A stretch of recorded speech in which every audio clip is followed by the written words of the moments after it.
አክብሮታዊ ሰላምታችን በያላችሁበት ይድረስ የተወደዳችሁ የኢትዮ ፎረም ቤተሰቦች፣ እነሆ የዕለቱን ዘገባዎቻችንን ከዚህ እንደሚከተለው ወደ እናንተ ማድረስ ጀመርን።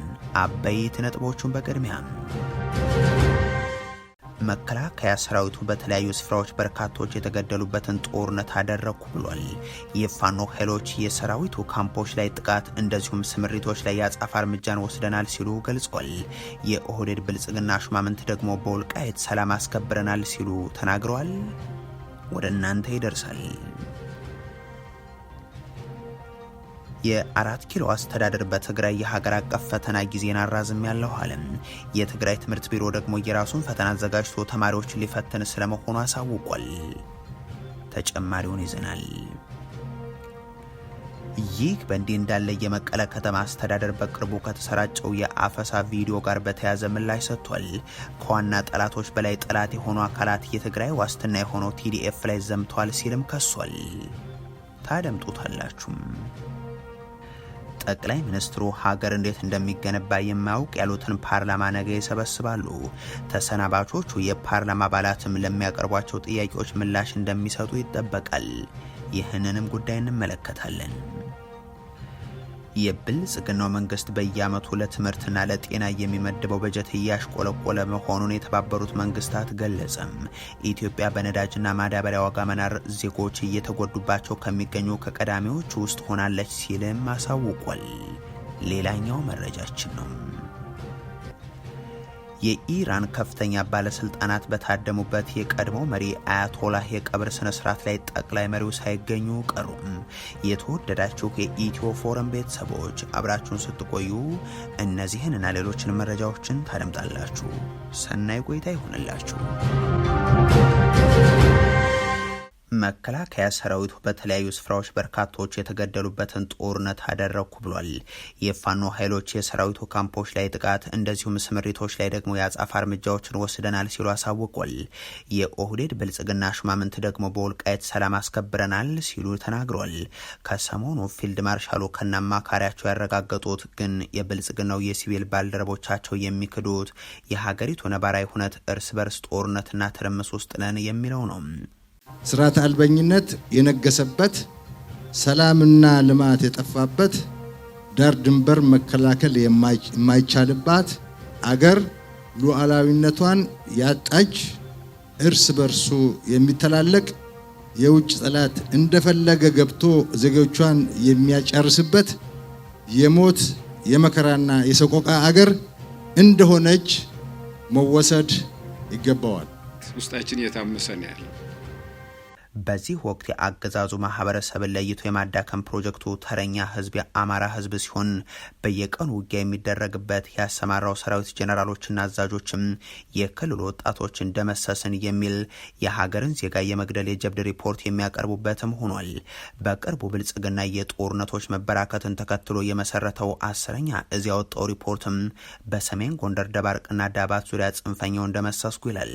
ከአካባቢው በተለይም ከዳባት አረቡር ከተሰኘው የአርሶ አደሮች ቀዬ የተገኘው መረጃ የሚያመላክተው ግን የአንድ ቤተሰብ አባላት የሆኑ 5 ሰዎችን ጨምሮም 15 አርሶ አደሮች በአገዛዙ ኃይሎች መገደላቸውን ነው። ሌላኛው እዝ የመሐመድ ተሰማው ምስራቅ እዝ ሲሆን በጎጃም ቀጠና ከ115 በላይ ወጣቶች እንደመሰስኩ ባለማግስት አሁን ደግሞ በደቡብ ጎንደር 42 ሰው ገደልኩ ሲል ገልጿል። በዚህ አገዛዝ ዘመን ጦርነት በማይለየው የጉና ቀጠና የተደረገ ውጊያን ተከትሎ ፋኖን መውጫና መግቢያ ሳጣሁት የሚለው ይኸው የጦር ክፍል በስም የዘረዘራቸውን የፋኖ የአካባቢው አመራሮችንም ደመሰስኩ፣ አምቡላንስን ጨምሮ ተሽከርካሪዎችን ማረኩም ይላል። እንዲህ ያለው ማብራሪያ ዋሻና ገዳም የተደበቀም እንኳን ተሽከርካሪ ኮቴም የሌለው ሲሉት ስለነበረው ኃይል ነውን የሚለው ጥያቄ ግን ምላሽ የሚኖረው አይሆንም። የፋኖ ኃይሎች በበኩላቸው ትናንት በዛው በደቡብ ጎንደር ቀጠናም ደብረታቦር አቅራቢያም አለም በር ተብሎ በሚጠራው ስፍራ ውጊያ ማድረጋቸውን፣ በሰሜን ሸዋ ዞን ሸዋሮቢት አቅራቢያ በሚገኝ የመንግስት ኃይሎች ካምፕ ላይ ጥቃት መክፈታቸውን፣ በወሎ ቀጠና መርሳ ዙሪያ ዙሪያ በመድፍ ጭምር የታገዘ የሰራዊቱን ዘመቻ በአጻፋ መቀልበሳቸውንና ሌሎችም የክልሉ አሁናዊ ክስተት መገለጫዎች የሆኑ ውጊያዎች ማድረጋቸውን ይፋ አድርገዋል። በክልሉ የሚደረገው ውጊያ አገዛዙ በተለያዩ ጊዜያት የተለያየ ስም በመስጠት ለማጠናቀቅ ጥረት አድርጓል። ከሰልፍ ወደ ሰይፍ ያመሩ የክልሉ ወጣቶችን መጀመሪያ አካባቢም ጠቅላይና አሃዳዊ እያለ በሌሎች ኢትዮጵያውያን ዘንድ እንደ ስጋት የሚታይ እንቅስቃሴ ይሆን ዘንድ ሰርቷል። አስከትሎም የሽፍታና የዘራፊ እንቅስቃሴ ሲል የጠራበት ከዛም የፕሪቶሪያው ስምምነት ያስኮረፋቸው ብሎ የቀሰቀሰበት ቀጥሎ ደግሞ ከትግራይ ኃይሎች ጋር የሚሰሩ ብሎ ወንጀል ያደረገባቸው ሁነቶችም የሚታወሱ ይሆናሉ። ለዚህ ደግሞ ወልቃይትን እንደ ወሳኝ መሳሪያ ተጠቅሟል። በአካባቢው የሚገኙ የኦህዴድ ብልጽግና ሹመኞች የሆኑትና ኮሎኔል ደመቀ ዘውዱም ጽንፈኛውን ማጽዳት፣ የወያኔ ተላላኪን ማስወገድ የሚል ጥቃትን እስከ መክፈት ደርሰዋል። ትናንትም በክልሉ ጦርነት ተልእኮ ተሰጥቷቸው አዲስ አበባ ወደ ባህር ዳር የተላኩት የኦህዴድ ብልጽግና ሹሙ ዘላለም መንግስቴም በወልቃይት ሁመራ ተገኝተው ከነ ኮሎኔል ደመቀ ዘውዱ ጋርም ተገናኝተው ጠላቶች ዩኒፎርማችንን አመሳስለው እየተጠቀሙ ስለሆነ ቀይረናል፣ ሪፎርምም አድርገናል ንግግርን አቅርበዋል። ኮሎኔል ደመቀ ዘውዱን በቀጠናችን ሰላም ማስከበር ላይ ነን ሲሉ ተናግሯል። የኦህዴድ ብልጽግናው አገዛዝ በጀት በማይመድብለት የምርጫ ድግሱን እንኳን ያልፈቀደበት ይህንን አካባቢ እንደ ሁኔታው የሚጠቀምበት ቀጠና ስለመሆኑም የሚታወቅ ነው። ጠቅላይ ሚኒስትሩ ሀገር እንዴት እንደሚገነባ የማያውቅ ያሉትን ፓርላማ ነገ ይሰበስባሉ። ተሰናባቾቹ የፓርላማ አባላት ለሚያቀርቧቸው ጥያቄዎች ምላሽ እንደሚሰጡ ይጠበቃል። ብልጽግና ምርጫ የሚለውን ድግስ ካካሄደ በኋላም ጥቂት የቀሩ የፓርላማ ተቃዋሚ ተወካዮችን አባሩም በሚመስሉት ተቃዋሚ የተባሉ ግለሰቦች ታጅቦ አዲስ መንግስትን ለመመስረት እየተዘጋጀሁ ነው ይላል። አብይ አህመድም ለፓርላማው የተመረጡ ሰዎችን ሚኒስትር አይሆኑም በሚል ለቅርብ ሰዎቻቸው እየነገሩ ነው የሚሉት የኢትዮ ፎረም ምንጮች ሹምሽሮች እንደሚጠበቁም አንስቷል። ጠቅላይ ሚኒስትሩ ይህንን ፓርላማም በየንግግሮቻቸው በየአረፍተ ነገሩ መካከል እያጨበጨበላቸው ነገር ግን ሲሰድቡት ነው የሚታወሱት። የማመጣውን እድገት ማየት የተሳናቸው ሲሏቸው አብዛኞቹ የፓርላማ አባላት ልክ ኖት እያሉ ሲያጨበጭቡ ተስተውሏል። ከሻቢያ ጋር ሆነን በሳንጃ ሳይሆን በሰው ገላ ደፈርን፣ አማራ ያለው ወጣት በጅብ ቆዳ የሚዋጋን ኋላ ቀር ነው፣ ወለጋን እኮ ከትግራይ በላይ ነው ያደቀቅ ነው የሚሉ ሪፖርቶች ይቀርቡለት የነበረው ይኸው ፓርላማም ሞቅ አድርጎ እያጨበጨበ ምላሽ ሰጥቷል። አናጨበጭብን ብቻ ሳይሆን ስልጣኖትን ለማስረከብ ፈቃደኛ ኖትን ያሉ አንዳንዶቹ ግን ታስሯል አሊያም ደግሞ ተዝቶባቸዋል።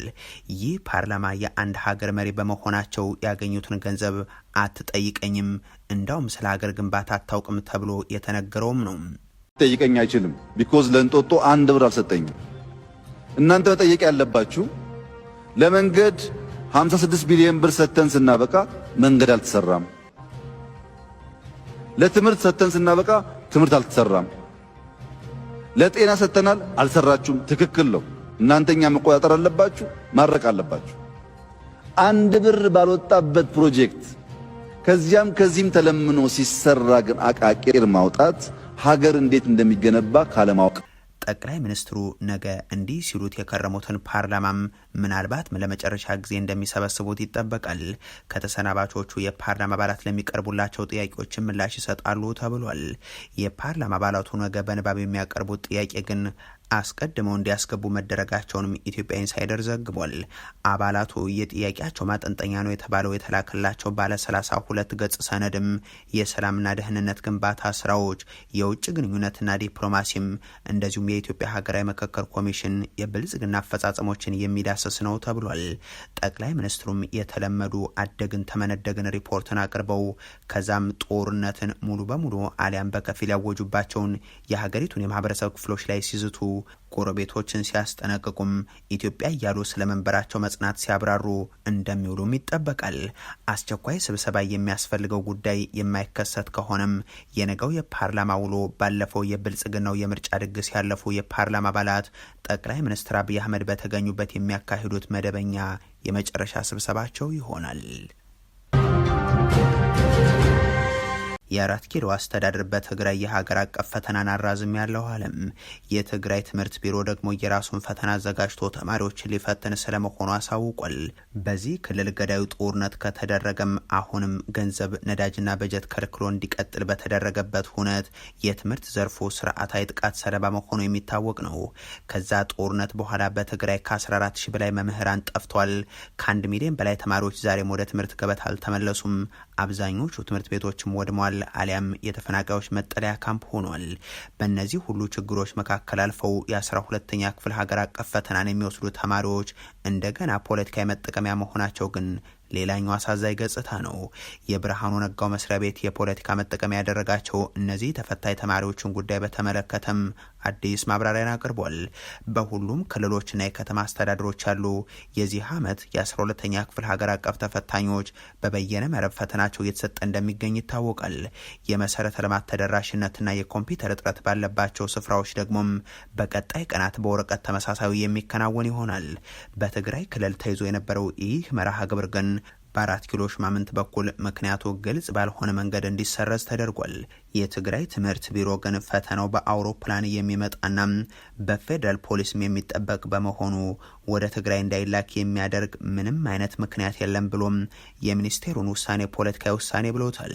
የቢሮው ኃላፊ ኪሮስ ጉኡሽ ትምህርት ሚኒስቴር በወረቀት ለሚፈተኑ የትግራይ ተማሪዎች የፈተና ወረቀት አላከም ሲሉ አንስቶም በአጭር ጊዜ ውስጥ በራሱ ፈተና አውጥቶ ተማሪዎችን የክልሉ መንግስት እንደሚፈትን አስረድተዋል። በፍትሃዊነት የመፈተን መብታቸውን የመመዘን መብታቸውን በዛ ምዘናው መሰረትንም ወደ ከፍተኛ ትምህርት የመግባት መብታቸውን የከለከለ ስለሆነ ይሄ ደግሞ ድምር የዛኛው ጄኖሳይድ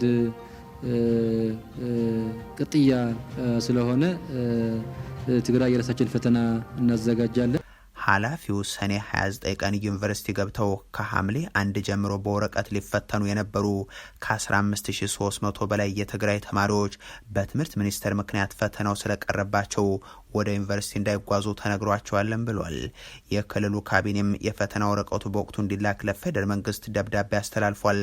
እስካሁን ግን አዎንታዊ ምላሽ አላገኘንም ሲሉም አንስተዋል። በዚህም የትምህርት ቢሮው የራሱን ፈተና አዘጋጅቶ ላልተፈተኑ ተማሪዎች ፈተናውን በአጭር ጊዜ ውስጥ እንደሚሰጥ አንስተው የትግራይ ክልላዊ መንግስት የራሱን የዩኒቨርሲቲ መግቢያ ነጥብ ወስኖም ተማሪዎችን ወደ ዩኒቨርሲቲ እንደሚያስገባም ገልጸው የፈተና ጊዜም ወደፊት ይፋ ይደረጋል ብለዋል። ከቀናት በፊት በኦንላይን የሚፈተኑ ከ14 ሺህ በላይ ተማሪዎች ፈተናቸውን በተሳካ ሁኔታ ወስደው ነበርም። ይህንን ማብራሪያ ተከትሎ መግለጫ ያወጣው የ4 ኪሎ መንግስት ደግሞም በትግራይ የፈተና ጊዜው ማራዘሙን አሳውቋል። የክልሉ ተማሪዎች ከሌሎች ዜጎች በተለየ ቀንና ሁኔታ የሚፈተኑበት ምክንያት የማይገልጸው የብልጽግናው ተቋም የትምህርት ምዘናና ፈተናዎች አገልግሎት መግለጫም በወረቀት የሚሰጠው የ12ኛ ክፍል ሀገር አቀፍ ፈተናም በትግራይ ክልል ግን ከሐምሌ 22 እስከ ሐምሌ 24 2018 በመቀለና በአክሱም ዩኒቨርሲቲዎች ይከናወናል ይላል። በክልሉ በወረቀት ለመፈተን ለተመዘገቡ 15325 ተፈታኞች ላይ የተላለፈ ውሳኔም ሆኗል። ይህ በእንዲህ እንዳለ የመቀለ ከተማ አስተዳደር በቅርቡ ከተሰራጨው የአፈሳ ቪዲዮ ጋር በተያያዘ ምላሽ ሰጥቷል። ከዋና ጠላቶች በላይ ጠላት የሆኑ አካላት የትግራይ ዋስትና የሆነው ቲዲኤፍ ላይ ዘምተዋል ሲልም ከሷል። ከሰሞኑ በትግራይ ክልል እየተከናወነ እንደሆነ በሚነሳውና የመገናኛ ብዙኃንና ዓለም አቀፍ ተቋማት እየገለጹት ያለው የግዳጅ ወታደራዊ ምልመላ መነጋገሪያ እንደነበር ይታወቃል። የትግራይ ወጣቶች ለዳግም ጦርነት መማገድ በቃቸው የሚለውን በቅንነት የሚጠይቁት እንደተጠበቁ ሆነው ወጣቱን ብቻ ሳይሆን ትግራይንም ለማጥፋት ኢትዮጵያን ህጻናትን ሳይቀር በግዳጅ ሲያፍሱም አልበቃቸው ብሎም የሻዕቢያ ሰራዊትን ሲጋብዙ የከረሙ የ4 ኪሎ ሰዎችና ደጋፊዎቻቸው ገንዘብህንም ነዳጅህንም ቤትህንም መሬትህንም አንሰጥም ብለውት ለሚገኙት ማህበረሰብ ተቆርቋሪ መስለው የቀረቡበት ሁነትን ያሳየም አጋጣሚም ሆኗል። ሰሞነኛው ክስተት ወታደራዊ አፈሳውን አንዳንድ የክልሉ ሹማምንት ለህልውናችን ሲባል በፈቃድ የሚደረግ ነው በሚል ሲያምኑ፣ ሌሎች ደግሞ ሐሰት ነው በማለት ሲያስተባብሉ ነው የሰነበቱት። የሆኖ ሆኖ ከሰሞኑ በክልሉ ርዕሰ መዲና መቀለ በተለይም በቀበሌ 05 ነዋሪዎች አንድን ተሽከርካሪ በድንጋይ ሲያጠቁ የሚያሳየው ምስል መነጋገሪያ ነበር። ከዚህ ጋር በተያያዘ ምላሽ የሰጡት የመቀለ ከተማ ከንቲባ ኃይሌ አረጋዊ በከተማ ውስጥ የትግራይን አጀንዳ ለመጥለፍና ለማደናቀፍ የሚሰራ የተደራጀ ሴራ አለ ባይ ናቸው። በዚህ ድርጊት ላይ የተሳተፉት ላይ ምርመራ እየተደረገ መሆኑንም ጠቁመው ተጠያቂነትን የማረጋገጥ እርምጃ እንደሚወሰድም ገልጿል። የፖለቲካ አመለካከት ልዩነቶች ቢኖሩም ለትግራይ ህዝብ ብሔራዊ ጥቅም ሁላችንም በጋራ እንስራ የሚሉት ከንቲባው በትግራይ የግዳጅ ወታደራዊ አፈሳ አለ የሚባለውንና በቅርቡ በማህበራዊ ሚዲያ በቪዲዮና በምስል ሲዘዋወር የነበረውን ከሀቅ የራቀና ፍጹም ተቀባይነት የሌለው ጠላቶች ያሏቸው ሆነ ብለው የትግራይን ህዝብ ትግል ለማዳከም በተቀናጀ መልኩ ያሴሩት ሴራ ነው በማለትም ገልጸውታል። የትግራይ ህዝብ ትግል ወደ ኋላ ለመመለስ የሚያደርጉት ጥረት ያው ተመሳሳይ ነው። ጠላታችን ከሚያደርገው ጥረት ተመሳሳይ ነው።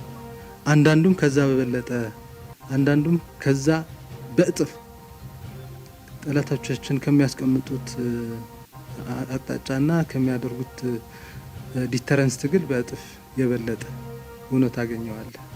ከጠላት በላይ ጠላት እውነት አገኘዋል። ቲዲኤፍ ለማጠናከር የሚደረገው እንቅስቃሴ በመተማመንና በፍቃድ ላይ የተመሰረተ ነው የሚሉት አመራሩ በክብር የተሰናበቱና በአንዳንድ ምክንያት ከትግል አቋርጠው የወጡ የትግራይ ሰራዊት አባላት ወደ የአርሚያቸው የተላኩበት እንጂም ሌላ አስገዳጅ ሁኔታ የለምም ይላሉ። ነገር ግን ከዚህ አካሄድ ውጭ በየስፍራው በግዳጅ የሚመለምሉ የጸጥታ አካላት ጉድለትን ፈጥሯል። ይህ ደግሞ ተቀባይነት የለውም ሲሉም አክሏል። አመራሩ በቅርቡ በመቀለም ሲጠቃ የተስተዋለው ተሽከርካሪ ጉዳይን በተመለከተም ተጭነው የነበሩት የቲዲኤፍ የቀድሞ አባላት ነበሩ ሲሉም ነው የተደመጡት። የቲዲኤፍ አባላት ነበሩ። አርሚያቸው መመለስ ነበረባቸው።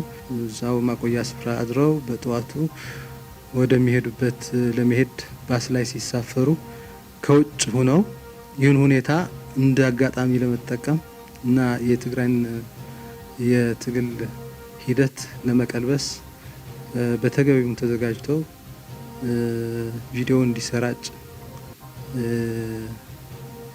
ያ ትክክለኛ ሀቁን በሌላ እንዲቀየር አድርገዋል። የብልጽግናው መንግስት በየአመቱ ለትምህርትና ለጤና የሚመድበው በጀት እያሽቆለቆለ ስለመሆኑ የተባበሩት መንግስታት አሳወቀም። ኢትዮጵያ በነዳጅና ማዳበሪያ ዋጋ መናር ዜጎች እየተጎዱባቸው ከሚገኙ ከቀዳሚዎቹ ሀገራት ውስጥ ሆናለች ሲልም አሳውቋል። አገዛዙ ለሀገሪቱ የመሰረተ ልማት ግንባታዎች በጥቅሉ የካፒታል ወጪዎች የሚመድበው በጀት በመቶኛ እየቀነሰ ስለመምጣቱ ተደጋግሞ የተገለጸ ነው። አሁን የተባበሩት መንግስታት ያወጣው ሪፖርት እንደሚያሳየው ደግሞም ለማህበራዊ ዘርፎች የሚመደበው በጀትን በየአመቱ እያሽቆለቆለ ይገኛል። በየጊዜው የሚያሻቅበው የዚህ አገዛዝ ወጪ ለጦርነትና ለመናፈሻዎች የሚውለው ነውና የኢትዮጵያ መንግስት በየአመቱ ከሚመድበው አመታዊ በጀት ለማህበራዊ ዘርፎች የሚያውለው እድገት እየታየበት አይደለም ይላል የተባበሩት መንግስታት የልማት ድርጅት ዩኤንዲፒ። ከሰሞኑ ይፋ የተደረገው የተቋሙ የኢትዮጵያ ኢኮኖሚን የተመለከተ ሪፖርት በማብራሪያውም ከአጠቃላይ በጀቱ ድሃ ተኮር ለሆኑና ለትምህርት፣ ለጤና፣ ለውሃና ለግብርና ዘርፎች በፈረንጆቹ 2025 የተመደበው 37.1 በመቶ ነው ብሏል። እንደ ፈረንጆቹ አቆጣጠር በ2024 ከነበረው 45 በመቶ በዘንድሮ ዓመት ደግሞ በ35 በመቶ ዝቅ ማለቱንም ያስረዳል። ሪፖርቱ አክሎም የትምህርት፣ የጤና፣ የውሃና መሰል ማህበራዊ ዘርፎች ላይ እየታየ ያለው የበጀት አለመሻሻልና ማሽቆልቆል በሰብአዊ ልማት እድገት ላይ አሉታዊ ተጽዕኖ ያሳድራል ሲልም አሳስቧል። በተባበሩት መንግስታት ድርጅት መለኪያ መስፈርት መሰረት የኢትዮጵያ የሰብአዊ ልማት እድገት እስካሁን ለውጥ እንዳላሳየ የሚገልጸው ሪፖርቱም ችግሩ በስጋትነት የሚቀመጥ ነው ብሎታል። ሪፖርቱ አክሎም በነዳጅና በማዳበሪያ ዋጋ ማሻቀብ ከተጎዱ የዓለም ሀገራት መካከል አንዷ ኢትዮጵያ ናት ይላል። የነዳጅ ዋጋ መጨመርና አቅርቦት መቀነስ በመጋቢት ወር በግልጽ መስተዋሉንና የሚያዝያ ወር የሸቀጦች ዋጋ ግሽበትም እያሻቀበ ስለመምጣቱ ማሳያ አድርጓል። በሀገሪቱ በከተሞች ውስጥ ዝም ያለ ረሃብ መስፋፋት፣ በገጠር አካባቢዎች ደግሞ ተዘዋውሮ መስራት የማይቻልበት ሁኔታ የተፈጠረ ቢሆንም የብልጽግናው ሹማምንት ደግሞ እድገቱን ማየት ተሳናችሁ እንጂ ሚራክል ነው ሲሉ ነው የሚደመጡት። የኢራን ከፍተኛ ባለስልጣናት በታደሙበት የቀድሞ መሪ አያቶላህ የቀብር ስነስርዓት ላይ ጠቅላይ መሪው ሳይገኙ ቀሩም። የቀድሞ የኢራን ጠቅላይ መሪ አያቶላህ የቀብር ስነስርዓት ላይ በርካታ የሀገሪቱ አመራሮችን ጨምሮ በሺዎች የሚቆጠሩ ሰዎች ቢገኙም ጠቅላይ መሪው ሞጅተባ ሆሚኒ ያባታቸው ሽኝት ላይ ሳይታደሙ ቀርቷል። እስከ ትናንት በተካሄደው የጸሎት ስነ ስርዓት ላይ የቀድሞ ጠቅላይ መሪ አሊ ሆሚኒም 3 ልጆቻቸው መሱድ ሙስጠፋና መይሰም ከፕሬዚደንት መሹድ ፔዜሽኪያንና ከእስላማዊ አብዮታዊ ዘብ መሪው አህመድ ቫሂዲ ጋር ተገኝተዋል። መጋቢት ላይ ወደ ስልጣን ከመጡ አንስቶ ለህዝብ ያልታዩት ሞጅተባ ሆሚኒም የጤና ሁኔታቸውን በተመለከተም የተለያዩ መረጃዎች ሲናፈሱ መቆየታቸው ይታወሳል። አባታቸውን በገደለው የአየር ጥቃት እርሳቸውም እንደተጎዱም ይናገራል። የቀድሞ ጠቅላይ መሪ ከአውሮፓውያኑ የዘመን ቀመር 1989 ጀምሮ እስከ ሞቱበት የካቲት ወር ድረስ እስላማዊቷን ሪፐብሊክ መርተዋል። ባሳለፍነው አርብ የተጀመረው የአያቶላ አሊ ሆሚኒ ይፋው የቀብር ስነ ስርዓት በዚህ ሳምንት በተለያዩ የኢራቅና የኢራን አካባቢዎች መካሄዱን ይቀጥላል። የኢራን ባለስልጣናት የክፍለ ዘመኑ የቀብር ስነ ስርዓት ሲሉ በገለጹት በዚህ የሽኝት ስነ ስርዓት ላይ ከ12 እስከ 20 ሚሊዮን ሰዎች እንደሚገኙም ይጠበቃል ተብሏል። ለቀናት በሚዘልቀው የቀድሞ የኢራን ጠቅላይ መሪ አያቶላ አሊ ሆሚኒ የስንብትና የቀብር ስነ ስርዓት ላይ ከፍተኛ ቁጥር ያለው ህዝብ እየተገኘ ሲሆን በዚህ ስነ ስርዓት ላይም ከኢራን ባንዲራ ይልቅ ሀዘንተኞቹ ቀይ ባንዲራን ይዘው በስፋት ታይተዋል። ሀዘንተኞቹ በጠቅላይ መሪው የቀብር ስነ ስርዓት ላይ ቀይ ቀለም ያለው ሰንደቅ ዓላማም አሊያም ረጅም ባነር መያዛቸው በሺዓ ሙስሊሞች ዘንድ ቀዩ ባንዲራ ያለውን መልእክት ለማስተላለፍ ያለመ ነው። ይህም የሟቹን መሪ ደም መበቀል አስፈላጊ መሆኑን ለማመላከት ነው። በተጨማሪም ከሰንደቅ ዓላማ ጋር ጽሁፍ የሰፈረባቸው ቀይ ጨርቆች በስፋት የሚታዩ ሲሆን ጽሁፉም ለሆሚኒ ግድያ በቀል ጥሪ የሚያቀርቡ ናቸው። በቀብር ስነ ስርዓቱ ላይ የሚታዩ ቀይ ባንዲራዎች ሰማዕታትን፣ ለንጹሃን ግድያ ፍትህ አለመገኘትን እንደዚሁም ለበቀል ሃይማኖታዊ ቃል መግባትን ያመላክታል። ይህ ቀይ ባንዲራ በአጥቂዎች ላይ የበቀል አጸፋ ሲመለስ ወይንም በፍርድ ፍትህ እስኪገኝ ድረስ እየተውለበለበም ይቆያል። የተወደዳችሁ የኢትዮ ፎረም ቤተሰቦች ለዛሬ ያሉን መረጃዎች ይህንን ይመስሉ ነበር። አበቃን። ቸር ያሰማን።